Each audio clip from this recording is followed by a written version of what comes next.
Apometria, eu costumo dizer que é um nome complicado para uma coisa bastante simples.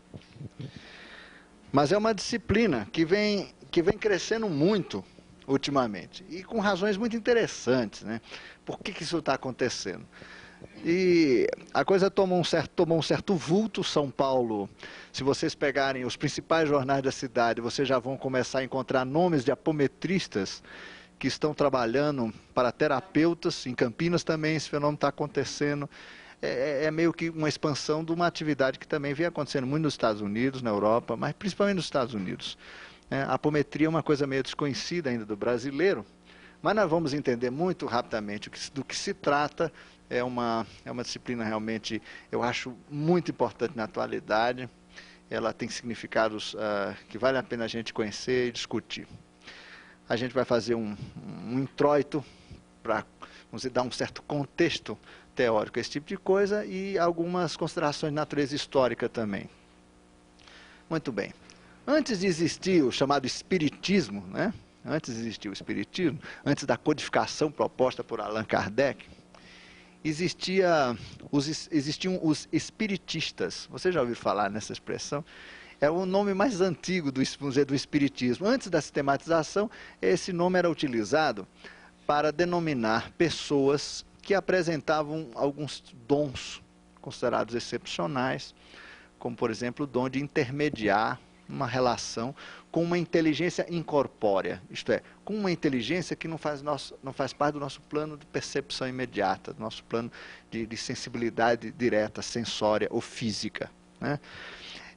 Eles eram muito comuns no final do século passado, depois começaram a aparecer muito intensamente no início do século, e as coisas foram crescendo, e o espiritista, essa pessoa com dons, começou depois a se enquadrar, quer dizer, as suas atividades começaram a se enquadrar como os fenômenos também na ala do espiritismo e mais tarde na parapsicologia, que vem também dar uma série de nomes científicos a essas atividades todas. E antes mesmo de Kardec propor a sua sistematização para o espiritismo, acontecia na França a utilização de espiritistas para intermediar a relação entre as pessoas e os seus anjos, como eram chamados na época. Os espiritistas acreditavam, como hoje se acredita também, que todos nós somos acompanhados em outras dimensões por guias, por instrutores, por mestres, por tutores espirituais. Quer dizer, a nomenclatura é vasta. Cada escola denomina do jeito que acha interessante, né? E nós temos uma estrutura, existe uma estrutura que acompanha as pessoas na Terra, uma estrutura muito curiosa. Então, vamos representar aqui por esse bonequinho sentado. Vamos representar uma pessoa qualquer.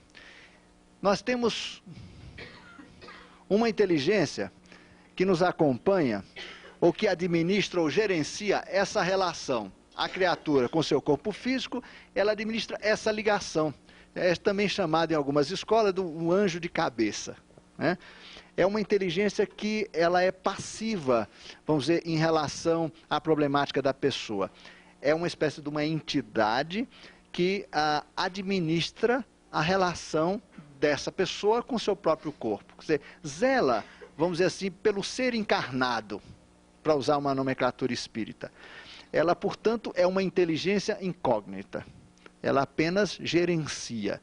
É uma estrutura de energia consciente, é um ser que tem como função, vamos dizer, zelar pela sua relação com o seu próprio corpo. É uma espécie de um zelador da sua vida na matéria.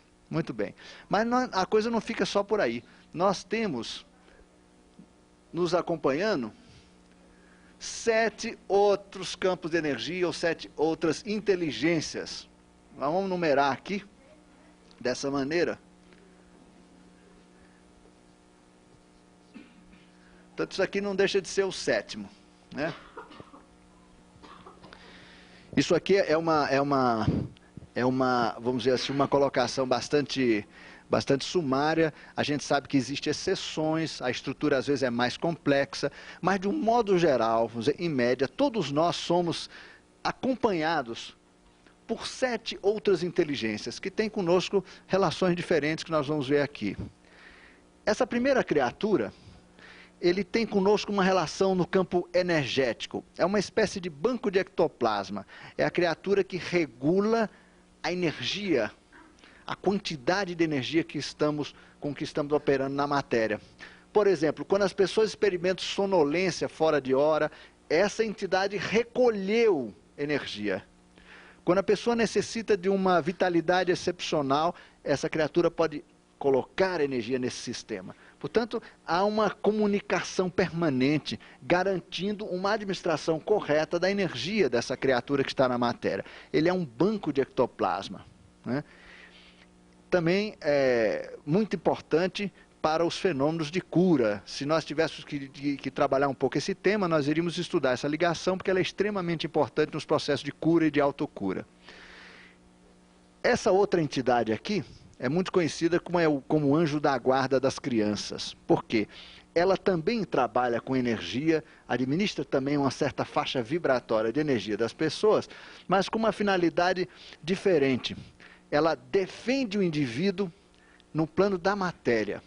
Para vocês terem uma ideia da capacidade dessa inteligência em colaborar conosco, essa inteligência tem a possibilidade de desviar um tiro de fuzil. Um tiro dirigido, ele pode ser desviado por essa presença, evitando que o tiro nos toque. Poderá, por exemplo, em certas circunstâncias, nos tirar de dentro de um acidente de automóvel. Vocês já viram automóveis que você jura que a pessoa não escapou, né? No entanto, ela saiu ilesa de dentro do automóvel. Como que isso é possível? Essa entidade tem a capacidade, inclusive, de desmaterializar esse indivíduo em frações de segundo e rematerializá-lo fora do acidente. Isso já existe comprovações, há bibliografia sobre isso aqui, mostrando que, de fato, esse fenômeno pode e tem acontecido com frequência. Recentemente, vocês souberam, tenho certeza pela imprensa, de uma criança recém-nascida que escapou de um desastre de avião e que morreu todo mundo, menos ela. Como é que é possível uma coisa dessa, né? Ou, por exemplo, fatos extraordinários, como um caso de uma senhora francesa que, notando que seu filho ia ser atropelada, ela encara o automóvel com o ombro. Ela não tem nada, defende a criança do impacto, o automóvel estava a mais de 55 km por hora, é amassado o veículo, afundado como se tivesse batido num poste. Ela não tem nada. De onde vem essa força? Vocês já viram também os fenômenos de poltergeist. Quem assistiu esses filmes hoje mais comuns, as entidades do outro lado tentando mexer com tampinha de refrigerante, vocês lembram que é Ghost, né, que aparece essa brincadeira? Pois bem, todos os fenômenos de mover objetos, tudo está relacionado com essas duas criaturas aqui. Elas é que podem emprestar energia para que certos fenômenos ocorram aqui. Quando uma pessoa tem uma relação problemática com essa entidade de número 2, é que podem ocorrer os fenômenos do tipo poltergeist, né? Movimentação de objetos, né? Outros são sensitivos, que são capazes de mover ponteiro de relógio, transportar objetos sobre mesa, atrair para si metais, entortar metais. Esses fenômenos todos estão ligados à presença dessa criatura. É uma relação bastante delicada também, mas uma relação muito importante no nosso campo energético. Então, essa criatura é o nosso banco de ectoplasma, está ligado à nossa vitalidade, à nossa saúde. Essa é a nossa defesa física. Esse 3 aqui é muito curioso. É a entidade que regula encontros e desencontros, coincidências. É o sujeito que fura o pneu do carro da gente na hora errada ou na hora certa, depende do ponto de vista. É a pessoa que providencia os encontros, sejam eles com destinação afetiva, sejam os encontros que têm interesse comercial um dia, os encontros que estão previstos em vidas passadas, os desencontros também. Quer dizer, há toda uma administração, uma gerência das coincidências em nossas vidas. As coisas não são realmente por acaso, porque o universo não funciona assim. E existe gente providenciando a nossa agenda de encontros e desencontros. Essa entidade é muito interessante e tem sido cada vez mais interessante num mundo conturbado em que a gente vive. É notável que a gente consiga, nesse mundo, apesar de tudo, se encontrar, né, com quem tem que se encontrar. Certamente... Oi, meu amor. Pois não.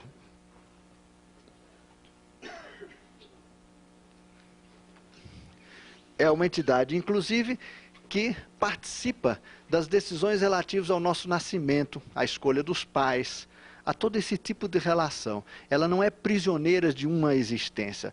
Ela, na verdade, essa entidade número 3, ela dá uma certa continuidade a processos kármicos de relacionamento, por exemplo, coisas do tipo, né? Pessoas que têm que se encontrar em função de algumas pendências que precisam ser solucionadas entre elas. Enfim, é a agenda dos compromissos, do encontro, desencontro, das coincidências. Muito bem.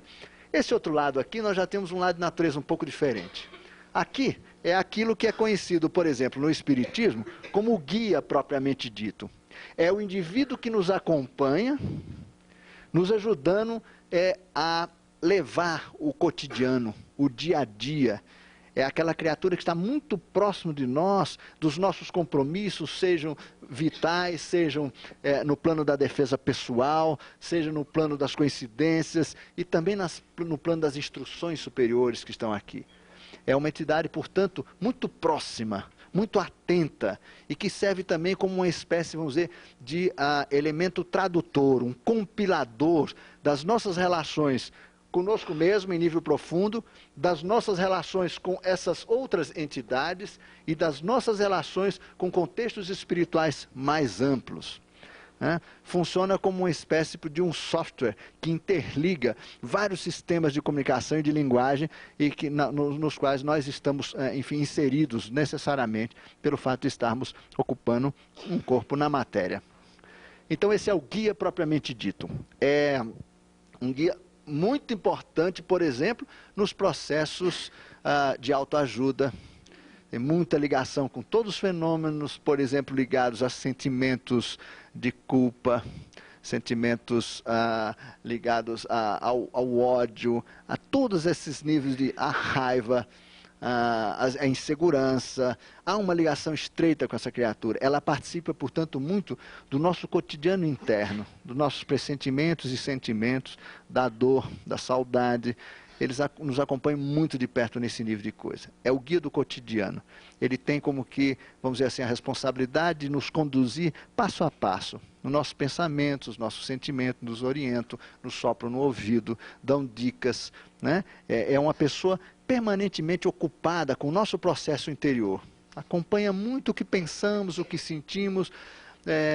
Ele muitas vezes nos intui certos direcionamentos não de conduta, mas de pensamento nos processos decisórios. Enfim, ele tem uma relação muito íntima, muito estreita com o nosso pensamento, com os nossos sentimentos, com aquilo que a gente está vivendo cotidianamente, permanentemente. Esse aqui já é o chamado instrutor. Já é, vamos dizer assim, a inteligência que nos coloca dentro de uma perspectiva mais ampla. É aquele que está, de alguma forma, senhor de toda a nossa programação de vida, de uma vida. Portanto, nos auxilia nesse sentido. Ele nos garante uma programação de vida, né? Ele administra o que nós podemos chamar e representar aqui graficamente como a nossa faixa de livre-arbítrio e a nossa faixa de programa compulsório. Todos nós temos uma faixa, vamos dizer, vibratória. Uma parte dessa faixa normalmente é ocupada com uma programação compulsória, isto é, obrigatória, que nós decidimos antes de nascer. E uma outra faixa é uma chamada faixa do exercício do livre-arbítrio, né? Há pessoas que têm suas vidas comprometidas com programas compulsórios tão seriamente que praticamente a faixa de livre-arbítrio é muito estreita. Outros não, pelo contrário, têm, vamos dizer assim, uma faixa de livre-arbítrio bastante grande, em razão de que sua programação compulsória é estreita, né? Claro que depende muito da destinação dessa faixa à nossa próxima vida, né? E quem gerencia esse tipo de coisa é esse instrutor aqui. Ele é que nos libera, ele de alguma forma nos acompanha nesses processos. Quando conseguimos internalizar aprendizados de natureza espiritual, nós estamos liberando faixas para o exercício do livre-arbítrio. Quanto mais... Pois não. Sim, sim. Porque, na verdade, essa entidade não deixa de ser a nossa conexão com o conselho kármico, né? É porque a gente costuma ter, às vezes, uma noção, por exemplo, de conselho kármico, como um grupo de pessoas que se reúne, abre o processo número 6.447 e vê como é que está a situação, né? Para receber um parecer, etc. O conselho kármico é uma estrutura, na verdade, bastante complexa do ponto de vista de energia. Os espaciais falam da existência deles, mostram em que medida ele é importante na experiência terrestre, porque eles nos contam que a experiência terrestre é uma experiência artificial, é uma experiência conduzida. Há aqui na Terra implantado um gigantesco programa de recuperação. A humanidade viveu no passado momentos muito difíceis, a gente sofreu um grande acidente solar. A partir daí, nós perdemos a nossa identidade, não sabemos quem somos, de onde viemos, para onde vamos, essa coisa toda. E monta-se, então, na época, começa a acontecer um programa de recuperação dessa memória perdida, portanto, da nossa ciência original, enfim, de tudo que é, no fundo, relevante realmente para nosso plano de existência. Esse programa tem muitos nomes, né? As religiões chamam de plano de salvação, outros chamam, ao final dele, vamos ter o reino de Deus na Terra. Há uma vastíssima quantidade de termos ligados a isso. Do ponto de vista dos interplanetários, eles apenas garantem que nós somos uma humanidade fortemente heterogênea, temos origens diversas, há povos aqui de muitos lugares, estamos numa experiência extraordinária de comunhão de destinos muito diversos, estamos compondo, de alguma forma, uma nova humanidade a partir de grupos remanescentes de muitas outras humanidades. Essa experiência teve muito sucesso durante bastante tempo, até que ocorre um acidente solar. A partir daí, as coisas se complicam. Nós passamos uma longa temporada em quarentena, um tempo realmente bastante grande, e depois nós começamos a ser assistidos por povos do espaço, que a cada época, e tomando identidades muito próprias, eles vão iniciar um programa de resgate ou de recuperação da humanidade. Esse processo obriga a um acompanhamento individualizado. E esse acompanhamento individualizado é que gera uma programação desse tipo. Quer dizer, povos humanos de outros sistemas, de outras civilizações, não estão sujeitos à estrutura de acompanhamento que nós temos aqui na Terra. É, portanto, isso aqui tudo uma particularidade terrestre. Isso deverá mudar completamente. Na verdade, nós teríamos que ter apenas 3 acompanhamentos. Esse seria o sistema natural, né? A famosa representação. Isso aqui é o enraizamento planetário, né, da flor de lis, vocês já ouviram falar, né? Isso aqui, a flor de lis seria o símbolo, né, do homem do futuro, no sentido de que nós voltaremos a uma estrutura natural de funcionamento na Terra. As nossas reencarnações seriam naturais, não como são hoje, artificiais. Nós só nascemos e desencarnamos graças a uma intervenção cirúrgica em nível hiperfísico. As pessoas, por exemplo, que circulam no Espiritismo sabem que quantos grupos de auxílio espiritual tem para quem desencarna e para quem encarna. Quer dizer, há sempre uma equipe do outro lado nos assistindo, dando esse apoio científico, tecnológico transcendente. Na verdade, isso é assim. A Terra, o processo é artificial. A nossa tomada de matéria da Terra é uma coisa gerenciada tanto natural quanto artificialmente. Essa combinação em função justamente de que a humanidade da Terra está num programa artificial de recuperação. É um grande projeto, hoje tem sido chamado de Projeto Terra pelos grandes canais contactados que existem no mundo. Extraterrestres que têm tido contato direto com as pessoas têm falado com nomes diferentes, mas desse programa de recuperação, e dizendo inclusive que estamos numa etapa derradeira final de uma avaliação profunda do resultado de toda essa experiência, que segundo eles já foi um sucesso. Agora a grande dificuldade é lembrar para a gente que já está tudo no lugar, nós aqui não percebemos, né? Quer dizer, nós ainda não fizemos o contato com as transformações que foram, de alguma forma, já se verificaram no plano interno. Nós somos criaturas que, liberados da UTI, né, estamos tão acostumados aos aparelhos que a gente não anda sozinho, não come sozinho, não bebe sozinho. Quer dizer, nós precisamos reatar relações conosco mesmo, para que a nossa verdadeira identidade, as nossas capacidades reais possam aflorar e, portanto, se desenvolver a partir daí com o esforço próprio, com nossa própria determinação. Ficando, portanto, independente de estruturas paralelas que foram montadas para nos ajudar. Então, no futuro, não teremos esse esquema aqui. Na verdade, nós teremos esse aqui, né? Teremos esse daqui, que é o que fica, este e esse daqui. o 5 deverá desaparecer, o guia não será mais necessário, porque nós seremos o instrutor e o guia da gente mesmo. Quer dizer, é quando nós acessamos eu superior, quer dizer, quando nós acessamos a nós mesmos e poderemos nos guiar pela nossa intuição, aquela informação, aquela energia fundamental que vem da gente mesmo, de níveis profundos de nossa realidade.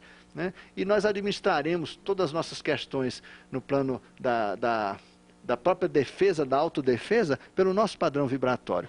Muita coisa que hoje atraímos para a gente, como tiros de bala, por exemplo, na verdade tem muito a ver com a nossa energia.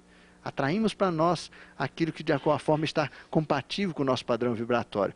Há pessoas que são invioláveis, há pessoas que têm uma estrutura de defesa incrível, nada acontece com ela. Por quê? Por causa do padrão de vibração, por causa da energia dela numa determinada faixa vibratória. E ficaremos... Como? Porque na verdade o termo anjo, anjo da guarda, eles dizem respeito, na verdade, meio que essa estrutura inteira, né? É porque, veja, quando nós somos criança, quando nós somos crianças, nós precisamos muito desse indivíduo aqui, né? Em Brasília, recentemente, uma criança caiu do 6º andar, levantou e saiu andando. Aí você fala, esse menino tem um anjo da guarda. Isso quer dizer o quê? Ele teve um tipo de proteção extrafísica. Porque qualquer corpinho de 8 a 11 quilos caindo de 6 andares, ele chega a uma velocidade lá embaixo de mais de 100 km por hora. Não sobra nada. Sobra nada. E como é que isso acontece? Que o menino cai, se levanta, depois que ele começou a andar, que ele viu de onde ele tinha caído, foi aí que ele abriu o berreiro. Quer dizer, foi o susto de ter se levantado depois da queda que levou. Isso não tem explicação. Do ponto de vista científico, aonde a criança caiu, que ele caiu com as pernas numa calçada e o tórax e a cabeça num gramado ralo de terra seca, dura. Ele não teria a mínima condição. O menino não teve uma fratura, mas não teve nada, hemorragia interna, coisa alguma. Levantou e saiu. O que sofre acidente, ele no fundo, ele está com uma energia de autodestrutiva muito forte. É quase que um suicídio disfarçado, né? Ele produz situações de risco na medida que está com problemas de autoestima, ele está com questionamentos internos que ele não suporta. Isso atrai essas situações. É muito incrível que isso aconteça, né? E nós todos, de modo geral, vivendo a civilização que a gente vive, a gente não deixa de se punir todo dia com o que a gente come, com os remédios que a gente utiliza, com o que a gente pensa. Isso tudo, no fundo, se nós nos gostarmos muito seriamente da gente, a gente estaria realmente, talvez, tentando um outro modelo de vida. Porque, infelizmente, a gente vive num planeta bastante contaminado e a gente acaba cedendo a essas pressões porque não temos alternativa mesmo e continuamos a comer o que comemos, né? O nível de intoxicação da população mundial hoje por alimentos, principalmente carnes e derivados, leite, né, é uma coisa absurda. Hormônios e um monte de drogas hoje quase todas cancerígenas e que são utilizadas regularmente na engorda, na proteção da carne, no esquema de resfriamento, uma série de coisas. E nós estamos entrando numa boa. A quimioterapia também é uma violência contra o organismo, mas muitas vezes não temos alternativa, né? Porque, enfim. Mas isso são temas paralelos. Veja que a criança, quando que cai no 6º andar, ela não está com esse tipo de preocupação, é acidente mesmo, né? Nós atraímos coisas para nós. Então, como é que se você tem uma intenção, esse grupo aqui pouco pode fazer. Esse grupo de defesa, ele regula não as intenções do indivíduo, não, o acidente mesmo. Uma bala que parte de uma favela do Rio de Janeiro, entra por uma janela, passa não sei para onde, vai atingir um sujeito na cama, o que isso acontece? Olha, existe uma possibilidade fantástica do indivíduo ter programado para si mesmo um tipo de coisa dessa. E tem muitos grupos espíritas no Rio que estão estudando esses fenômenos relativos a coincidências absolutamente radicais.